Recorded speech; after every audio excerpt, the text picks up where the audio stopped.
Your life is happening right now, not yesterday, not tomorrow, but now. Every choice you make, every moment you embrace, shapes the person you are becoming. So stop waiting, stop hesitating.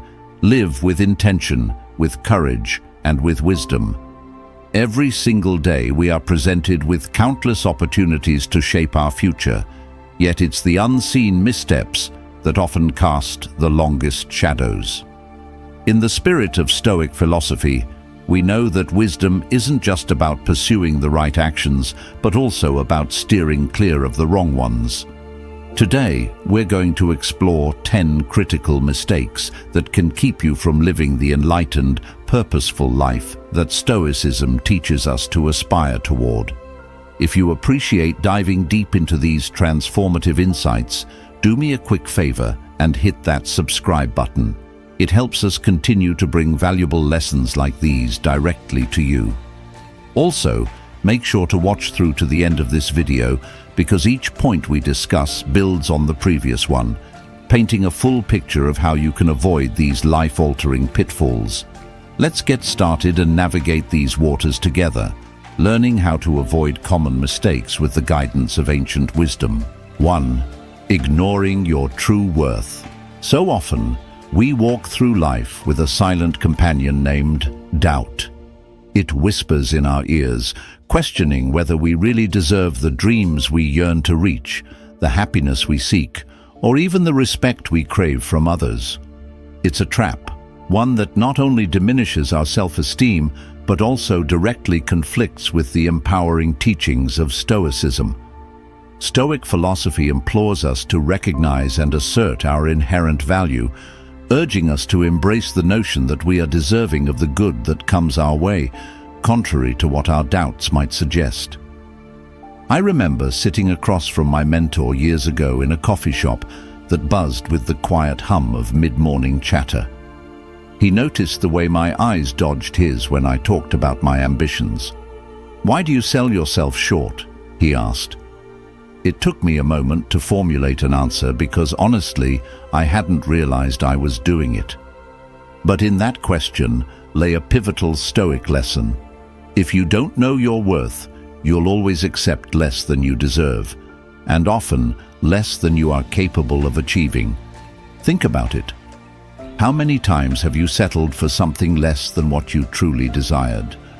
Maybe you thought it was all you could get. Or perhaps you believed that aiming higher was unrealistic. Here's where Stoicism steps in, clearing the fog created by our insecurities. Marcus Aurelius once said, "You have power over your mind, not outside events. Realize this, and you will find strength." It's a call to internalize your true worth and to act in accordance with it.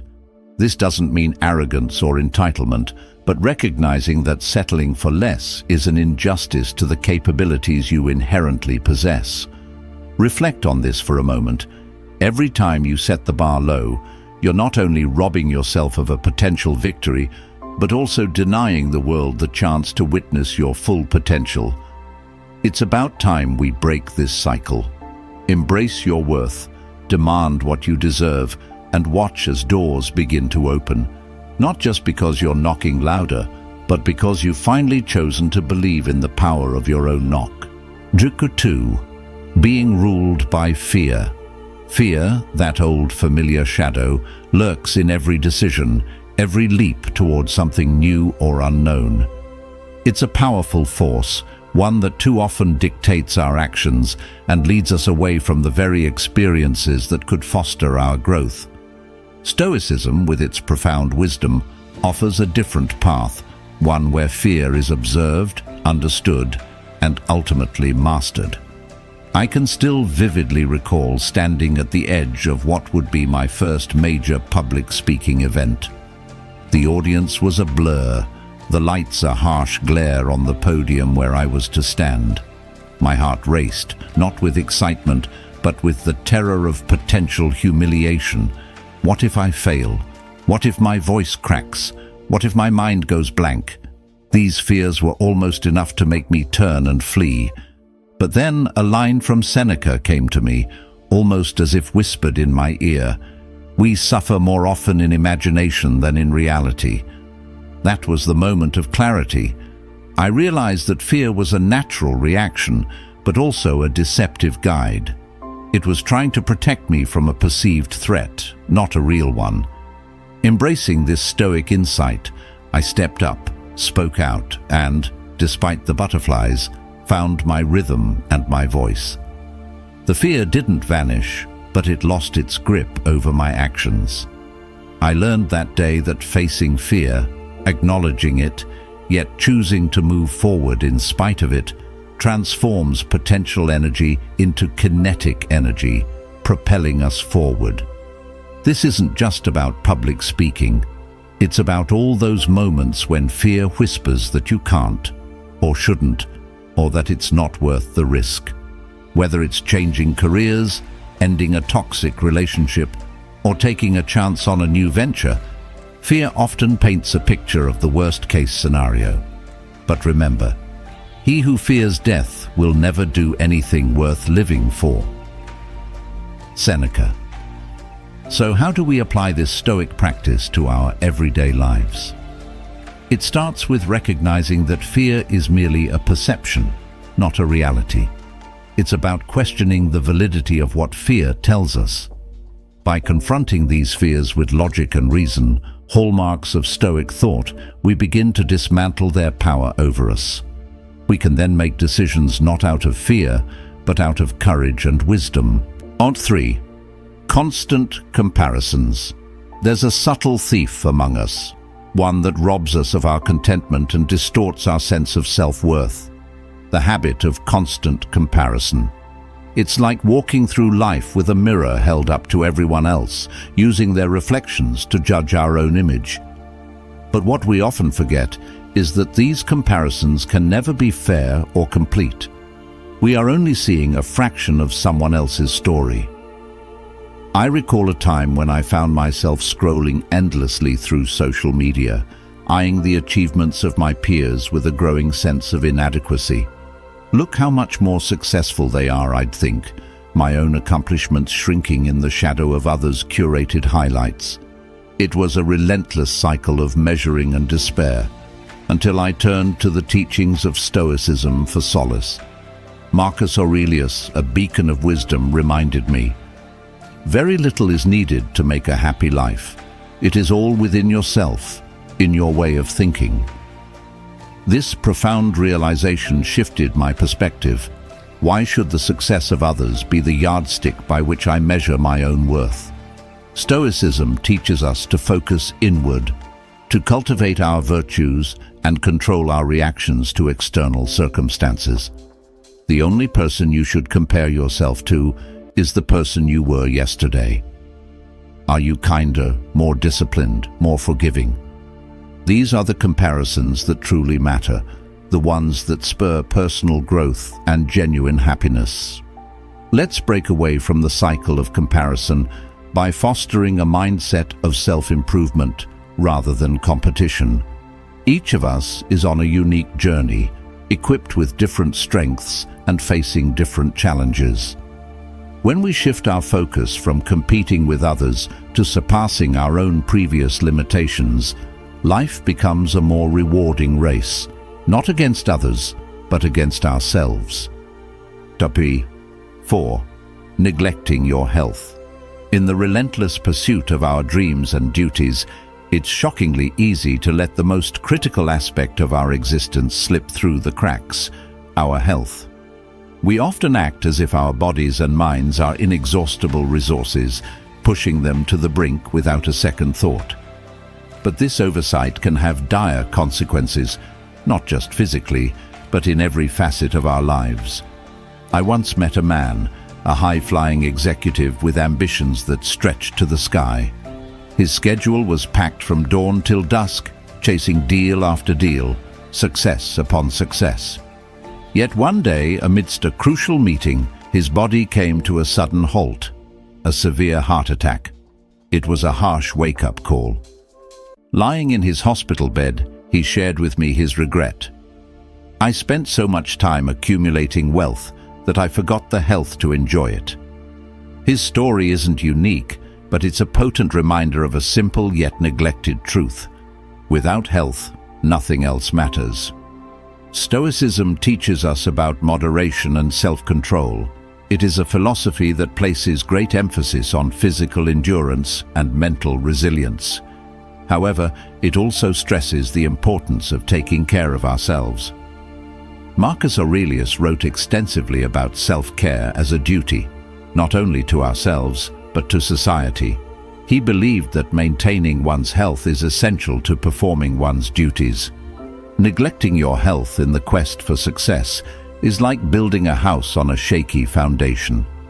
It doesn't matter how beautifully it's designed or how robustly it's structured. It will eventually crumble. Therefore, it's vital to maintain the equilibrium between striving for your goals and keeping your health in check. Eat well, get enough sleep, exercise regularly, and don't forget to mentally decompress. Remember, your body and mind are not separate from your aspirations. They are the very vehicles that will carry you there. 5.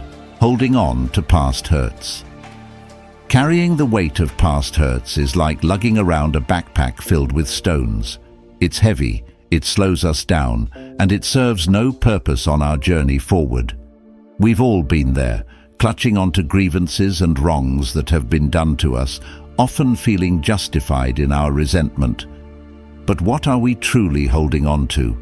A moment that's long past, and a pain that only poisons our present. I once knew someone who seemed to carry the world on his shoulders. He was a close friend who had been wronged in a business deal many years ago. The betrayal consumed him. It tainted every new relationship and opportunity with suspicion and bitterness. One evening, as we talked under the starlit sky, I reminded him of a powerful Stoic principle shared by Epictetus. It's not what happens to you, but how you react to it that matters. I watched the realization dawn on him. His grudge didn't punish those who wronged him.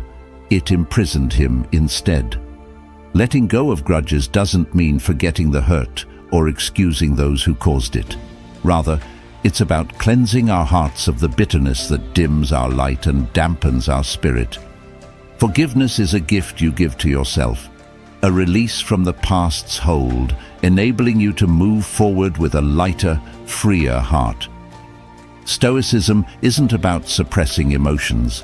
It's about managing them constructively, recognizing that our inner peace is far more valuable than clinging to past grievances. Think about the energy and peace we could reclaim if we chose to let go of old wounds and forgive, not for the sake of those who have wronged us, but for our own well-being. It's not a simple task, nor is it one that we master overnight, but it is a vital step toward reclaiming our happiness and our lives. 6. Failing to invest in yourself. In the grand theater of life, we often play many roles: friend, colleague, leader, caregiver. Yet one crucial role we tend to overlook is that of the architect of our own development. Investing in yourself is not a luxury. It is an essential practice for anyone who aspires to live not just an ordinary life, but an extraordinary one.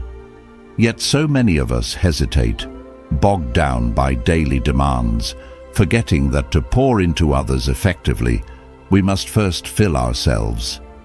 I remember meeting a woman at a conference, a seasoned professional admired by her peers for her skills and dedication. However, in a quieter moment, she confided in me her sense of stagnation, feeling as if the world was speeding by while she stood still. "When was the last time you learned something new just for yourself?" I asked her. The pause that followed spoke volumes. It had been years since she had invested in learning new skills or broadening her knowledge. Inspired by Stoic philosophy, particularly by Seneca's reminder that as long as you live, keep learning how to live, she decided to make a change. She enrolled in a course that reignited her passion for her field and opened new doors for growth and opportunities. Investing in yourself is a broad and powerful endeavor. It goes beyond academic learning. It involves nurturing your mind, body, and spirit. It means stepping out of your comfort zone, challenging your preconceptions, and embracing lifelong learning. Whether it's picking up a new book, exploring a hobby, or taking a course, each act of investment translates into deeper self-respect, self-awareness, and an enriched character. Take a moment to consider this. When you neglect your personal growth, you are not just stalling your career or aspirations. You are denying yourself the fulfillment of your highest potential.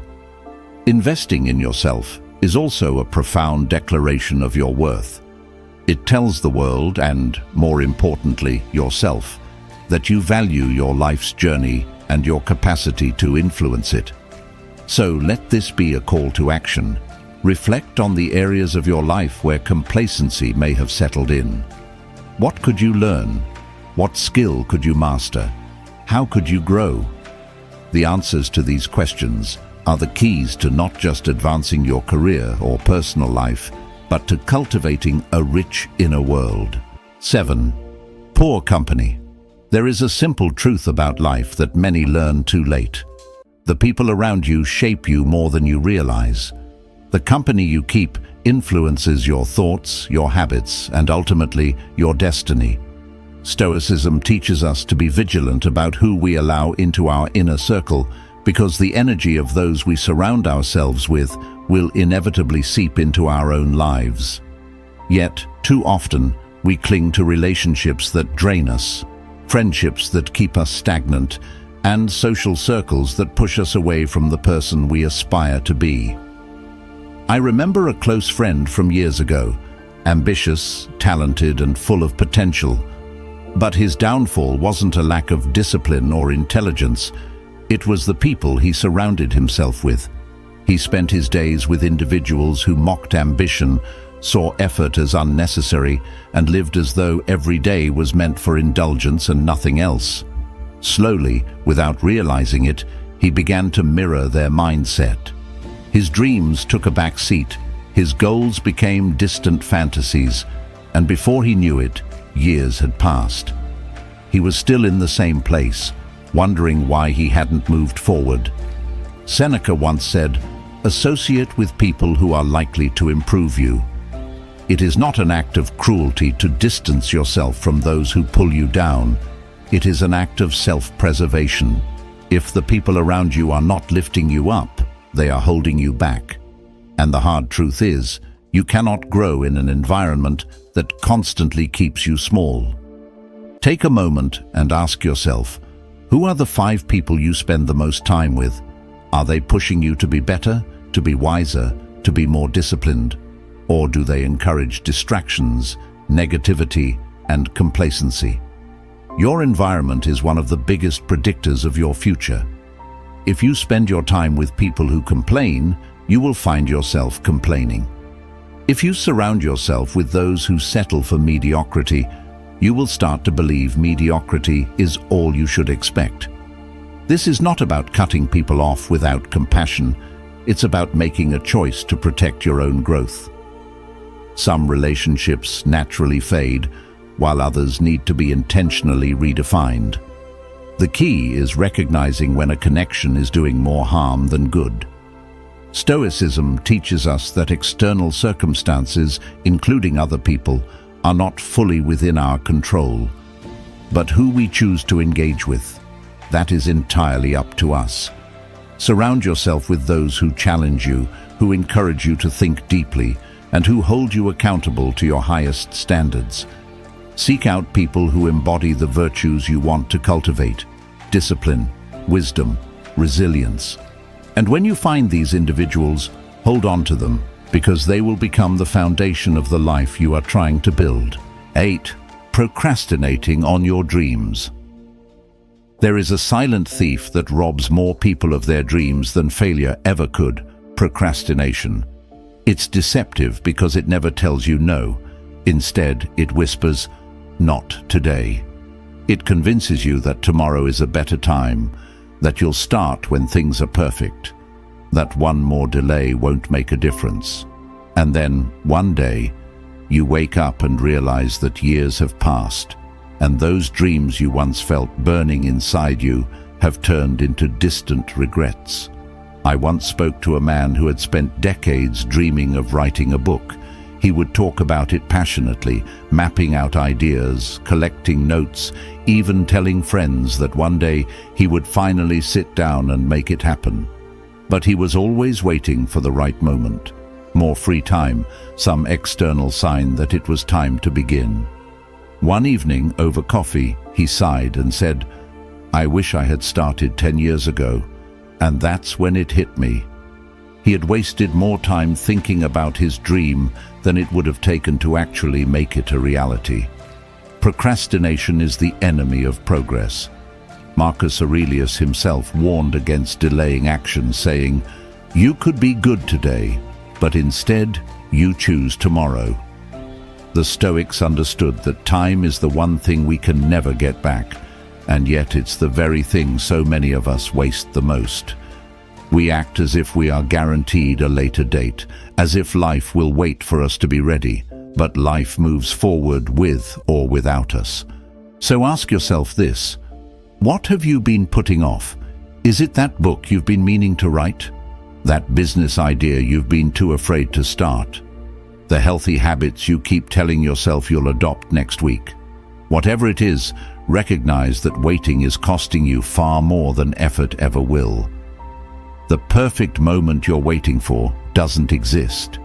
There will always be excuses, distractions, reasons to delay.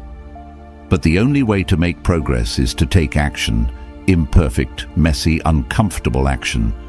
The sooner you start, the sooner you'll grow, learn, and improve. Every great achievement began as a first unpolished attempt. Every master was once a beginner. Every success story started with someone who refused to wait any longer. 9. Pursuing perfection. Perfection is a mirage. It shimmers in the distance, promising greatness. Yet every time you think you're close enough to reach out and grasp it, it moves further away. How many people have wasted years, even lifetimes, chasing something that doesn't exist? They tell themselves they'll start when everything is just right, when every detail is flawless, when there's no risk of failure. And so, they wait and wait, while life passes them by. I once knew a musician, incredibly talented, someone who could move people with just a few notes on a guitar. He had dreams of recording his own album and sharing his music with the world. But every time he got close, he'd find something to fix. The lyrics weren't quite perfect. The sound wasn't exactly how he envisioned it. The timing wasn't ideal. Year after year, he worked, polished, tweaked, but he never released a single song. His obsession with perfection kept him locked in place, never allowing him to share his gift with the world. Stoicism warns against this trap. Marcus Aurelius reminds us, "Waste no more time arguing about what a good man should be. Be one." In other words, stop waiting for the perfect conditions and just start. The Stoics understood that progress matters far more than perfection, because perfection is an illusion, an unattainable standard that will only hold you back. Think about how much you've delayed because of this illusion. Have you ever stopped yourself from trying something new because you weren't sure you'd be good enough? Have you hesitated to put your work out there because you feared criticism? Have you kept refining, reworking, and second-guessing to the point that your ideas never see the light of day? If so, you're not alone. The fear of imperfection keeps countless people from ever stepping forward. But here's the truth. Nothing will ever be perfect. No speech will ever be written without flaw. No business will launch without obstacles. No book will ever be free of critics. Yet the ones who succeed are the ones who begin anyway. They take imperfect action, they make mistakes, and they refine as they go. The greatest achievers in history did not wait for perfection. They built, they adjusted, and they improved over time. So stop chasing something that doesn't exist. Instead, chase progress. Do the work, put it out into the world, and let yourself learn through it. The first version of anything will never be your best, but if you don't start, you'll never get to the version that could be.